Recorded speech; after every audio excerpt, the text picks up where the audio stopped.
है, हम सबको अपनी लड़ाई लड़नी होगी।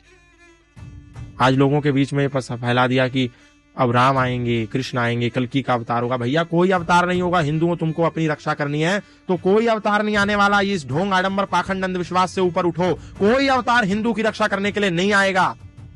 तुम जिस भगवती शेरावाली से ये आकांक्षा करते हो कि वो तुम्हारी रक्षा करेगी, नहीं कर सकती भगवती तुम्हारी रक्षा, क्योंकि भगवती की गुफा की रक्षा जम्मू में खुद सीआरपीएफ के नौजवान करते हैं। तुमको लगता है कि भगवान श्री कृष्ण अवतार लेकर के आएंगे, नहीं आएंगे भगवान श्री कृष्ण, क्योंकि तुमको अपना धर्म युद्ध खुद लड़ना है। कृष्ण ने तो इतना बड़ा संदेश भगवत गीता में दिया, हिंदू आंख पे पट्टी बांध करके बैठा, इसको समझ में नहीं आता। भगवान श्री कृष्ण का सबसे प्रियतम यदि कोई था तो वो अर्जुन था। इतना प्रिय था कि अपनी सगी बहन की शादी बलराम के विरोध करने के बावजूद कृष्ण जी ने अर्जुन के साथ कराई थी। इतना प्रिय था। गुरु शिष्य का भी संबंध था, मित्र का भी संबंध था और रिश्तेदारी का भी संबंध था। बावजूद इसके कृष्ण जी ने हथियार नहीं उठाया। बोला अर्जुन युद्ध तुझे ही लड़ना पड़ेगा। मैं तुम्हारा मार्गदर्शन कर सकता हूं, तुम्हारा मार्ग प्रशस्त कर सकता हूं, तुम्हें गाइडेंस दे सकता हूं, तुम्हें रास्ता दिखा सकता हूं, पर लड़ना तुमको ही पड़ेगा। मैं लड़ने नहीं आऊंगा, मैं अवतार नहीं लूंगा, मैं साथ खड़ा रहूंगा। हथियार तुमको उठाना होगा, मैं हथियार नहीं चलाऊंगा। इतनी बड़ी बात गीता में हमको अर्जुन और कृष्ण के इस संवाद ने दी, लेकिन एक भी हिंदू ने उस पर गौर नहीं फरमाया और बार बार ये कहता रहा अब अवतार होगा, अब कल्कि का अवतार होगा, अब कलयुग में अवतार। कोई अवतार नहीं होने वाला। ये हिंदू, आधे से ज्यादा हिंदू तो इसीलिए मर गया क्योंकि उसको लगता था, ये आकांक्षा थी, ये अपेक्षा थी कि कोई अवतार आकर के मुझको बचा लेगा। कोई अवतार नहीं होगा।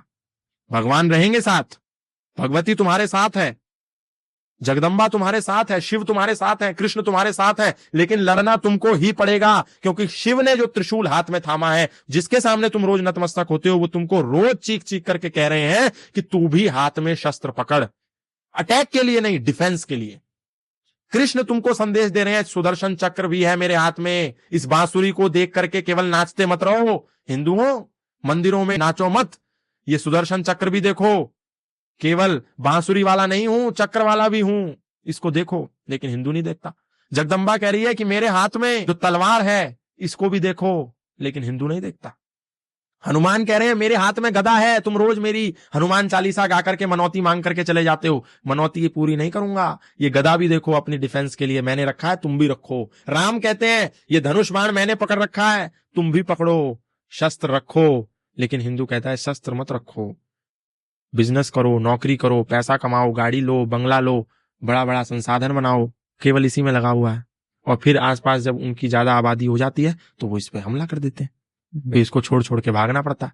कई ऐसे केस हैं, कई लोगों को भागना पड़ा। कश्मीर में क्या हुआ, कोठी बंगले वाले भी राहत शिविरों में पड़े रहे, बिल्कुल सालों तक पड़े रहे। उनके पास भी 100-100, 200 करोड़ की संपत्ति थी, लेकिन रहना पड़ा राहत शिविरों में। कितने पाकिस्तान में रहने वाले हिंदुओं के पास अथाह संपत्ति थी, लेकिन लेके भाग नहीं पाए। मुश्किल से अपनी बेटियों को लेकर के भागे, बड़ी मुश्किल से।